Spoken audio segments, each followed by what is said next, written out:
So good morning, attendees. We'll give it just a few minutes for people to sign on since I started a little bit late. I'm Asha Ayala. I'm the director of the Work Ready program at the Gresham Area Chamber of Commerce. Thank you for attending our first Work Ready virtual program. Today we have with us Chef Earl Frederick from, is it the McClaskey Institute of Culinary at Clark College? Did I get that right or did I get it wrong? The Todd and Maxine McClaskey Culinary Institute at Clark College. I know it's a mouthful, so yeah. I was very close. I was actually reciting your title to people earlier today, and I was like, I've got this, and I got like through part of it, and then I'm like, wait, I've repeated culinary like 3 times, so it just really did not go over all so well. So like I said, we'll just give it a few minutes for more people to join. All right.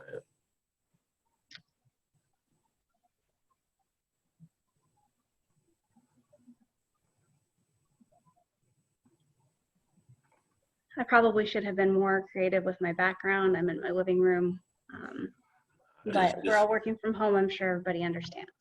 Yeah, I just use a stock background they give me at the college, so. Well, and I think I need to do the same thing. The stock background for me, though, I could probably, my husband works at Kershaw, and they have mocked up their own backgrounds with our logos, so I think that'll be my next step as well. So there you go. Yeah. I mean, I had a PowerPoint to go through. I don't need to. I'm not a PowerPoint person. We have one to kind of show them things, but I don't think that's necessary, especially if it is demographic. Yeah, I would agree. I think just more of a kind of casual question and answer would be good. I just want to kind of give it till about 10:35 since we logged You're on. all good. I just finished my ServSafe class, so I don't have another meeting until 1, so I'm good. Perfect. Did you say you did or didn't have classes on Friday? We have what we call short courses. This term is meat cutting and fabrication. Oh. So we have another butcher that comes in and does that, but this is usually my office hours and pretty much time to catch up. But I am teaching ServSafe for the baking and pastry crew because of COVID-19. Now all of a sudden everybody's seeing the importance of what I've been teaching already. So yeah, you've been teaching that for when we worked together, like from 2010, so 10 years you've been. Actually, I started in 2007. So yeah, almost 14 years doing this. Yeah, that's insane. Well, we only have we've got some attendees, so we'll just go ahead and get started. So again, my name is Asha Ayala. I'm the director of the Work Ready program at the Gresham Area Chamber of Commerce. Today is our first Work Ready virtual program, and we are excited to welcome Chef Earl Frederick from the Todd and Maxine McClaskey Culinary Institute at Clark College. So he's going to talk a little bit about his career path. Just for some context, Earl and I have worked together before at Job Corps. I was very impressed with his dedication to his students and his unique way of teaching culinary. It's a passion and a way of life for him. So I'm very excited to welcome him. A little bit about Earl today. He has 15 years of experience as an executive chef, culinary arts instructor, kitchen manager, and catering chef. He graduated from Johnson & Wales University in Providence, Rhode Island, and has also pursued a degree in business management from Warner Pacific College in Portland, Oregon. That background led to chef positions with Walt Disney World, Club Med, Nike, and Intel. Chef Frederick has been certified by the American Culinary Federation and is a certified ServSafe instructor and proctor. He is also the co-founder of the Portland Kitchen, a free program teaching culinary skills, social skills, and healthy disciplines to teens. With that, Earl, I will hand it over to you. Oh, hello everybody. Thanks for having me. Once again, I'm Chef Earl Frederick. I love what I do. I consider myself not to have a job. This is a lifestyle for me. So basically everything that I teach, I actually live. So this isn't a job for me. I love doing what I do. And I would say the number one thing that you need in any field that you're trying to pursue is passion. So if you're going to work, and it's not like punching a clock, you're just going in doing what you do, you found something that you really love. So like I said, that's what I love to do is cook and teach people how to cook. So once again, this isn't a job for me, it's a lifestyle. Tell a little bit about myself. Asha gave a great introduction as far as culinary schools and places I've worked. But before that, when I was in high school, I could honestly tell you culinary arts was the furthest thing from my mind. I'll be real candid. I was following a rough crowd, and my sophomore year of high school, basically my guidance counselor, he sat me down and says, "Hey, you're either gonna follow the path of your friends, end out on the streets, or in jail or dead, or you can go to vocational school. So you need to look into this program." So, I looked into it and I seen this culinary arts program. That's one thing that caught my eye. Being that my grandmother and my grandparents were sharecroppers from North Carolina. So in the summers, I would spend my time, uh, cleaning collard greens, snapping beans, shucking corn. I thought that was a natural thing until I go back, the next year, tell my classmates what I did. They're like, "What in the world are you doing?" Coming from upstate New York, that's kind of foreign to a lot of people, but it actually prepared me for that path. So that being said, I says, I know how to cook. I know what my grandmother taught me. So let me go ahead and go to this culinary arts program, which I only thought I was going to be there for like, I don't know, a month or so, and then probably go back to doing what I was doing. I was fortunate enough to have an instructor though that kind of saw something in me. Basically all those lessons that I learned from my grandmother correlated into the curriculum.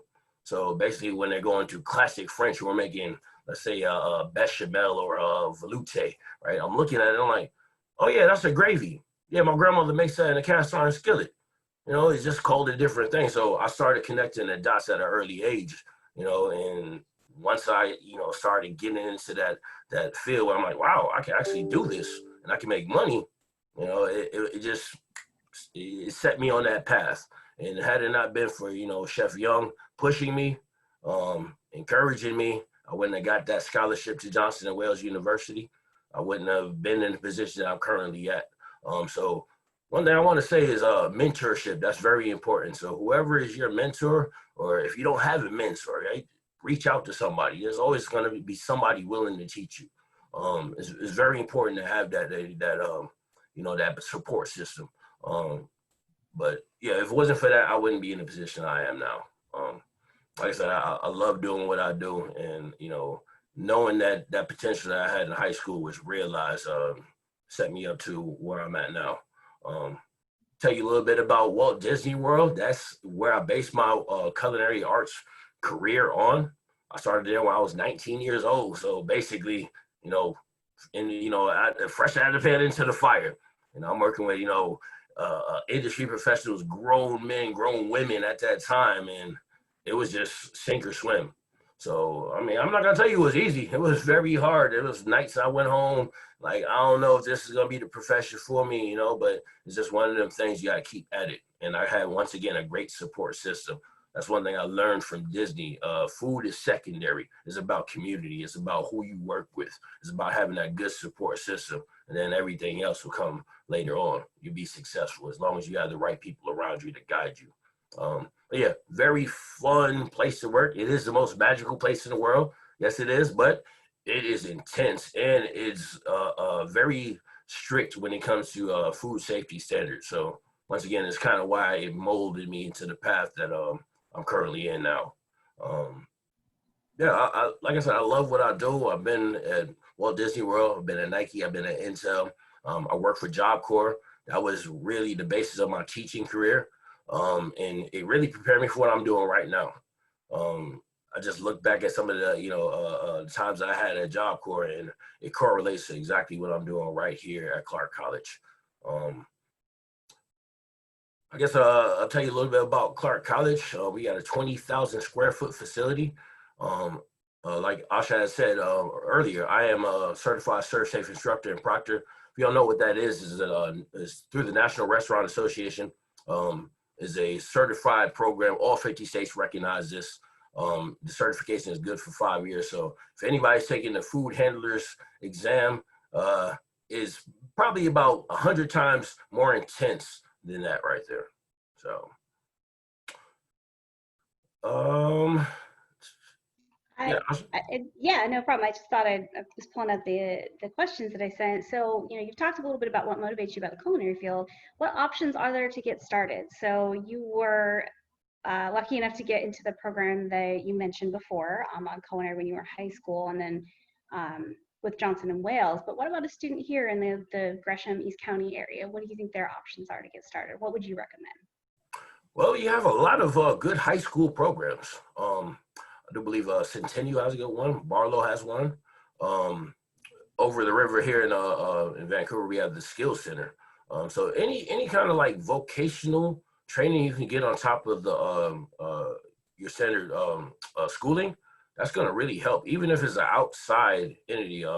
Portland Kitchen, it doesn't exist anymore. We had to close that down and for other reasons out of our control. But any kind of hands-on program, Sir Latab actually has some good cooking classes just to get your feet wet. What I would say, this is kind of how I did it when I got out of Johnson and Wales. I would do what's called a stage, and that's pretty much a unpaid job shadow. So basically, what I would do is I would go into a restaurant that I really thought that I liked, and I would go in and ask, "Hey, can I go ahead and interview? Do you have any positions open?" They say no. Like, it's okay. Well, I'm in culinary school, and I just want to see if this will be the right path for me. More than likely, they're going to let you go ahead and kind of shadow. So pretty much, my grandma used to say, "A closed mouth doesn't get fed." So you got to be out there, right? They're not going to go ahead and give you this opportunity. You got to go ahead and seek it yourself. So I would definitely say, that's a good option. Learning from a chef, learning for like one of the restaurants you eat at a regular basis, and then look behind the scenes. They're more apt enough to go ahead and give you the opportunity. Take it graciously. Write down notes. Act like you really, really want it. Even if there's a job not involved, that speaks volumes. Because when I'm in restaurants, those are the people that I'll probably call back later on if I do have a job opening. Because like, yeah, I remember how inquisitive this person was. So yeah, I'm going to go ahead and give them a shot. So. Well, I want to say thanks on that for that, because for me, as I recruit businesses in the East County area, that's a great way for me to look at it as well. Is like, what do they have going on behind the scenes? What can they do to ask, encourage them to ask those questions, encourage them to be inquisitive, and also to ask the right questions of restaurants, where it's like, I don't want to bog down your operations every day. So that's great for me too. What skills and attributes would make a student successful in this field? Being on time, that's first and foremost. In any industry, but more so the hospitality industry, if you're on time, you're late. So be there early. I encourage my students, right? If you're there at 9 o'clock, guess what? You're behind the 8 ball, because then you're gonna have to go ahead and put on your jacket, do all of this stuff, and then by the time you're ready for class, it's 9:15. So if you think about this in the work world, right? If I punch in and I still have to get ready, that's kind of like you're stealing the time from your employer, right? So once again, it's about preparation. Every day, what I do the night before, I have everything that I need for the next day. Because hey, what happens if I oversleep? What happens if it's an emergency? What happens if our dog is sick or something? Things can happen. So at least I know I have everything set. So it's almost like a shopping list. There's a little term in culinary arts called mise en place. Put everything in its place, and that pretty much is the basis of culinary arts. I mean, you just got to be prepared, right? I tell my students, I want to give you the keys. I want to give you all the information you need, but it's up to you. You get out what you put into it. So I'm going to give you the keys, but it's on you to go ahead and drive that car. So being on time, being prepared. When you were in your program in back east, kind of what attributes as a high school student were you always curious about things that went on around you? Did you want to know how things work? Kind of what led you to being interested in culinary, besides what sounds like a really amazing grandma and grandfather? What kind of skills as a person did you think that led you towards culinary? I would say, actually, can you repeat that last question? Yeah. So what skills as a person did were you curious about the world around you? Was it just a fascination with food, or was it, you looked at a certain class and thought, wow, that's kind of interesting. What classes, what skills, what kind of things as you as a person was attracted you to culinary? I would say curiosity. That was definitely key. Like I said, I had a basis from my grandmother, my mother, my aunties, cooking. So soul food, Caribbean food, that's all I really knew, besides, I had New York, I had a lot of friends from different ethnicities. So yeah, when I go over there to their house, Puerto Rican cuisine, Guamanian cuisine, Guyanese cuisine. So things that, people aren't really familiar with, I was already familiar with. So when the chef at the time would, say something in French, so to speak, but then he would go ahead and I would connect the dots and actually see it, make them like, that's familiar to what what my grandmother made. So that just roped me because it's a whole different way, even though it's similar. That's one thing that got me. Food is universal. And one thing he always told me is food is communal too. So the best sound in the kitchen after you go ahead and feed your guests is silence. And I remember that. We would go ahead and eat, and it's like, and he would say, "Hey, how's everybody doing?" And everybody like, "Oh, okay." Like, okay, I did my job because I know I delivered good food, and everybody is focused on that right there. So once again, food to me is more than just sustenance. I mean, it builds communities. I mean, everybody's got to eat. You're always going to have a job in this industry. I mean, I know it may look gloomy right now with a lot of restaurants closing and things of that nature, but it's just so many different paths you can take. For example, in Intel right now, I used to work there. And I still have friends that work there. They've been employed through this whole time because it's business dining. They found a different niche. Intel still has to run. Intel still has to get fed. So basically, is how you go ahead and navigate what you want to do to make sure that your job is sustainable and you have longevity in there. So yeah, curiosity. Yeah, I'm very curious. I'm still learning. I still consider myself a student, even though I'm a teacher, because I'm learning from my faculty. I'm learning from my students. I'm learning and I read every day. So once again, knowledge is power. So I want to just be as curious as I possibly can. I appreciate that. I really like the food as community. When I was lucky enough to work at URCO for 3 years, and I had the opportunity to walk into the kitchen or communal break room and see a ton of different people from different communities together trying each other's food. But this was pre-COVID. I just want to say pre-COVID, when we could all still do that confidently. I learned so much about food. I learned a lot about community. I learned about what it takes to bring people together. And I think that's a really key thing of, trying different things and using it as a motivator to bring people together. That's really fascinating. What career options, so you kind of segued so naturally, which is great, from what career options are in this field? Obviously, you're a professional chef and you're a teacher. But if a student were to go into culinary, are there things in food technology, business dining? What other opportunities do you see in the world of culinary? Yeah, there's so many different opportunities, and they say, but it took a pandemic to kind of level the playing field, so to speak, kind of weed certain operations out. That's not sustainable.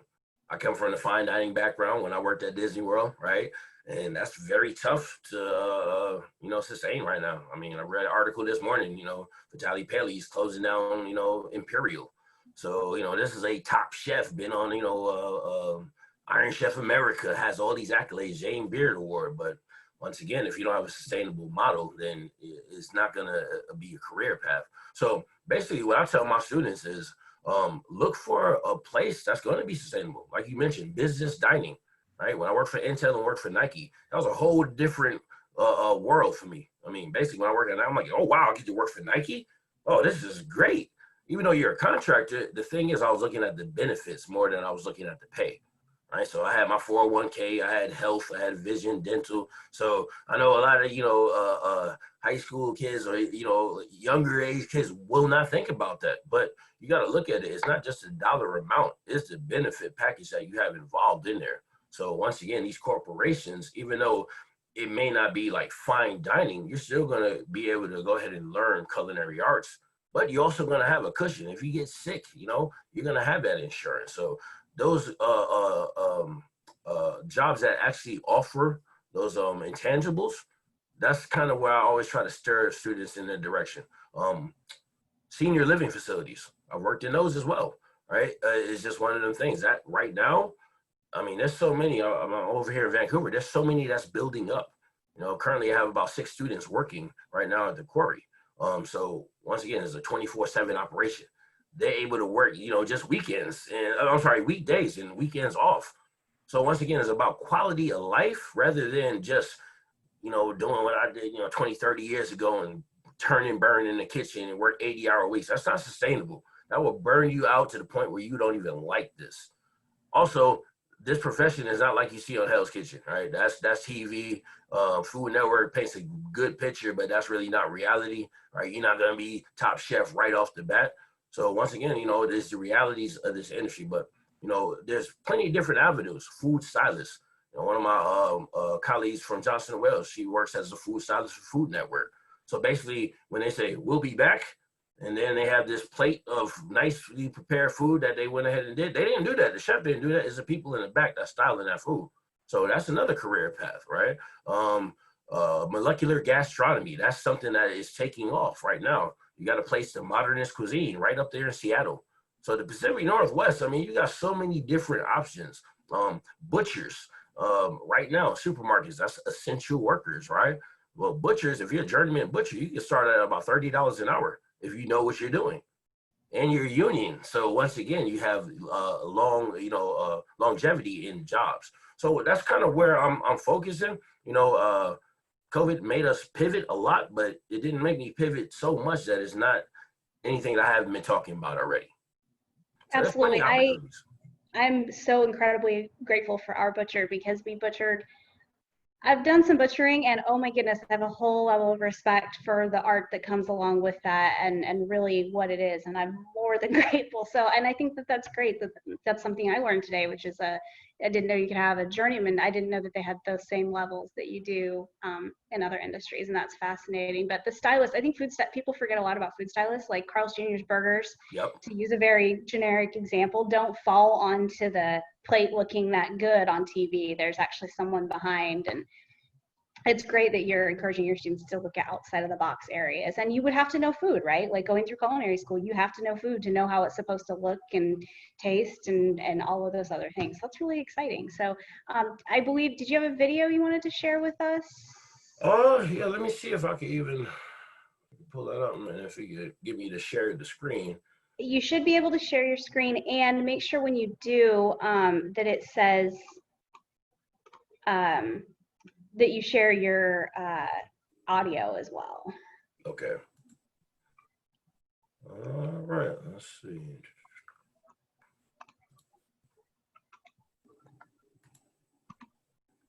Back.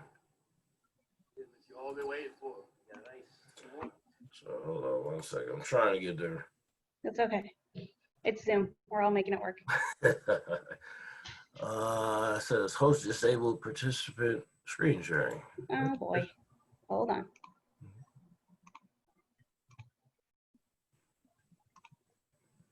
Speaker mode.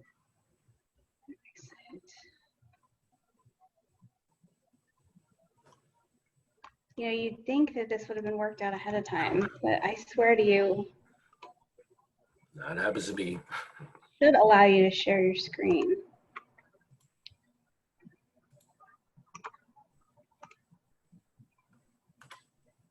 I'm going to go ahead and make you host, and that should allow you to share screen. Yeah, I think that'll work. All right, yeah, there we go. Okay, so screen 3. All right, so once again, I'm a barbecue person. That's my thing. I actually got a short course that we're going to be doing here in the spring for Clark College. So this is a little quick, excuse the quality of the video, it was from my phone, but at the same time, it shows you a little bit about what we do there outside of the curriculum. So.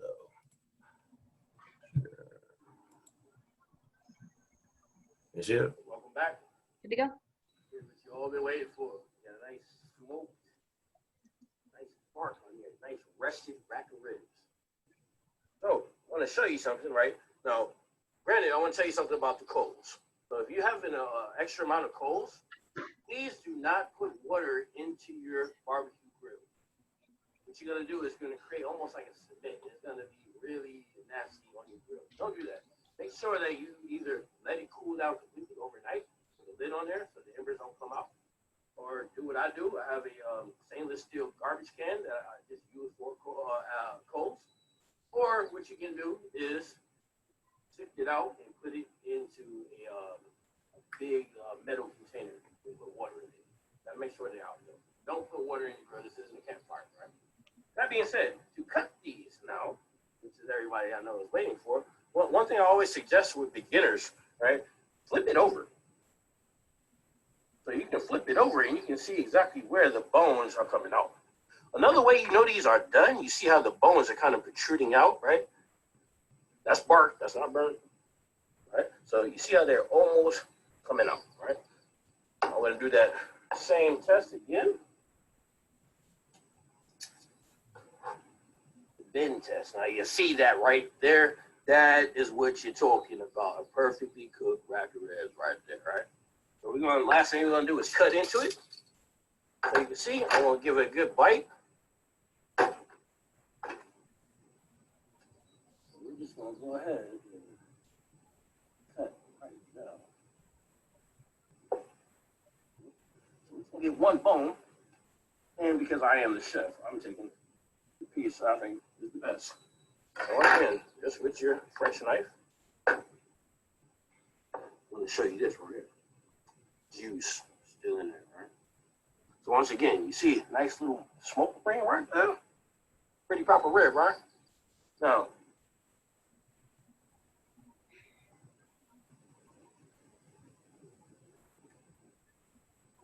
proper rib. Still got the bite marks in there. Not falling off the bone, still juicy, tender. There you go, ribs 101. Enjoy it.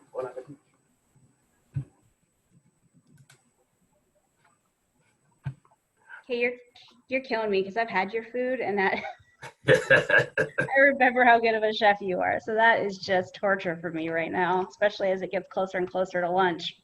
Uh-huh. Yeah, we still do that over there. I just wanted to show you a little snippet. We got a whole video library of things we did, but yeah, that was just one of the shortest ones and straight to the point.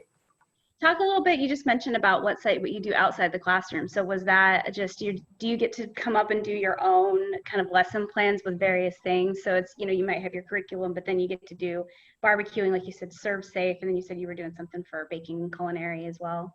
Yeah, so basically we have short courses. So these are additional courses that you'll need to take. I think it's up to 6 credits that you need to take additionally. And that's a part of your degree. So it's pretty much to enhance all the stuff that you're going to learn in the curriculum. So you're going to learn classic French, just about any. We all went to culinary school. We all been in the industry. So we're taking everything we learned and giving it to you at an affordable price. So you're going to get the education of the CIA, Johnson and Wales, but you're going to pay a lot less. That being said, we do have these short courses. So we have meat cutting and fabrication. We got my barbecue class. We have a garde manger class. My counterpart, Chef Aaron, does that. So he does a lot of vegetable and fruit carvings, ice carvings, things of that nature. We have a wine appreciation course. We have a restaurant baking course that you can take, right? So there's multiple different courses that will go ahead and kind of add to being a specialist, so to speak. And that's another thing I want you to understand, right? It's good to be well-rounded, but it's also nice to specialize in the area. Like my expertise is barbecue, right? So I know I'm proficient with every other aspect of the kitchen, but I'm a specialist in barbecue. That's my thing. It's like, you want to go ahead and learn that. That's kind of why I have that short course. We'll incorporate a little bit of that in the regular curriculum, but things like that, what I just showed you, that's going to be outside. So that class is actually a 5-hour class on Fridays that is going to get in depth. We talk about the science of wood. We talk about the science of charcoal. We talk about smoke versus pellets. I go into it. I go down deep. Like I said, I'm a food nerd. So you're going to be learning things that like you didn't even realize was happening.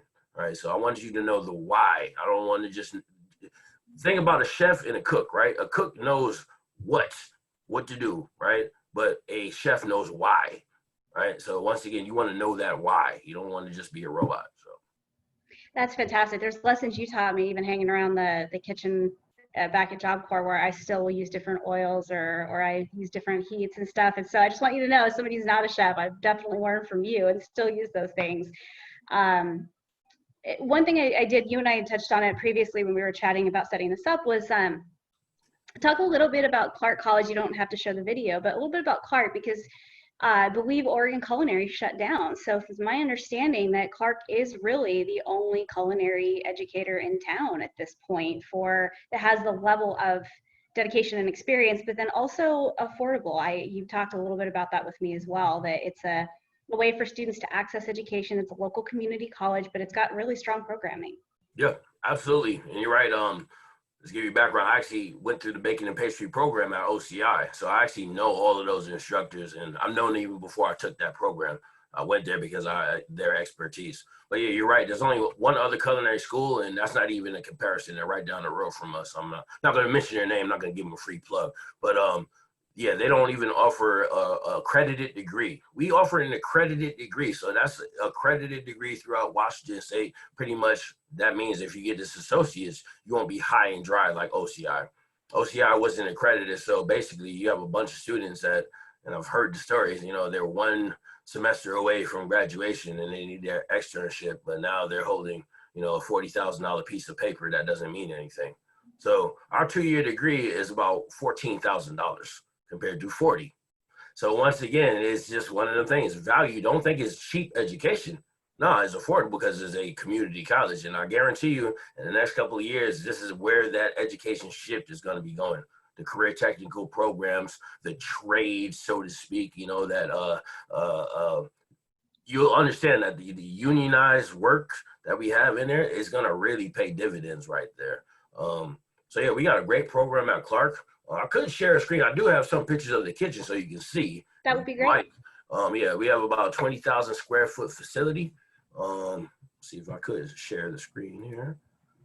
So I'm going to show you a little picture of my slideshow here. And the first person you're going to see is one of my favorite people there, Chef Allison Dolder. She's the head of the professional baking and pastry program.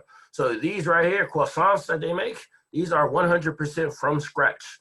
We've had Papa Hayden come in. We've had, what's the other bakery? Oh my gosh. Ken's Artisan. And basically we had all the top chefs from Portland come in here. Hands down, they said they haven't seen this work of lamination. They make their stuff 100% from scratch. Have a great laminator. So once again, you will learn a lot. It's a production bakery, right? Next right here we have that's the restaurant kitchen. So this is for our management program. So basically this is it can accommodate about 48 people in the dining room, but this is your service line right here. So right now we have to be kind of nimble. We are not in operation, of course, but we can accommodate banquets, you know, buffets, sit downs in this area right here. Here's one of the plates that they produce. So that's their Pacific style, you know, Northwest salmon right there. You got some couscous and some seasonal vegetables. Nice little beurre blanc right there. That's me right there. So once again, we do, you know, do real things. This is lobster fabrication. So once again, this is pre-COVID too. So as you probably already know, right? But basically, this is what you're gonna be doing. You kind of see the faces of some people like, oh God, we're gonna do this, but it's about respect. It's about, you know, doing these things so you can go ahead and be prepared as a chef, right? Here's another picture of the production, you know, that's a salad line right there. So once again, this is year 2. You see them with the blue hats on. Every single one of these students right now are employed in the industry. So I got to just say that, you know, we got a 90-something%, you know, employment rate. So once again, it's about what you want to do here. Even though, like I said, you know, with COVID-19, it could be gloom and doom, but hey, there's always a way. People's always got to eat, right? So that's a little glimpse of our kitchen. We do fresh stock every day, right? So chicken stock, vegetable stock right there. These 100-quart stock pots. We got a nice candy burner there. So here's a little glimpse of the kitchen, the 20,000 square feet. The meat fabrication class that I was telling you about, here you go. So once again, they're breaking down, they're in there today, right now. This is the first day of that class. So they're breaking down, you know, front quarter and hind quarters of pigs. So they're breaking it down, knowing exactly from the whole carcass down to the actual primal cuts that you're going to need to get. I'm sorry, the retail cuts. So once again, we do get, you know, it's real education, real hands-on. You're not going to just be learning from a book. And then when you finish, you get to graduate. So once again, it's our first graduating class. Once again, every single one of them is employed right now. So that is paramount right there. That's really exciting. I think the more so the employment side and the value that you're showing the students that come through your program. It's not just about the stats, right? It's about the fact that they're gainful employed doing something they really enjoy doing and the option to do a variety of different things within the culinary. I know I had a gentleman from Portland Opportunity Industrialization Center, POIC, share with me he used to be the head of the food technology program there in terms of the things that make the stuff that you cut with. It's less so on the knife side, but more so on the the processing side, you know, like learning how to deal with the technology that you use in the kitchen to maintain it, et cetera. And I thought that was really fascinating as well. If you'll hand me back host, we'll see if anybody has any questions, and then we will wrap up a little sooner than I anticipated. All right, how do I do that? Click on my name and more, and then it should tell me to say you can make me host. Wait, your name. Under panelists.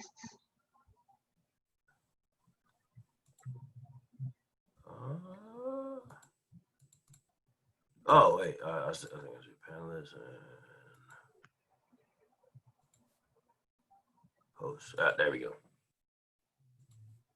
Perfect. All right. I'm not sure exactly how it's being shared. I know there were people attending that maybe or may not be sharing it with other classrooms. So I'll just say right now, if anybody does have any questions, go ahead and put them in the chat or raise your hand, and I'd be happy to pass those on to Earl. And if not, that's okay as well.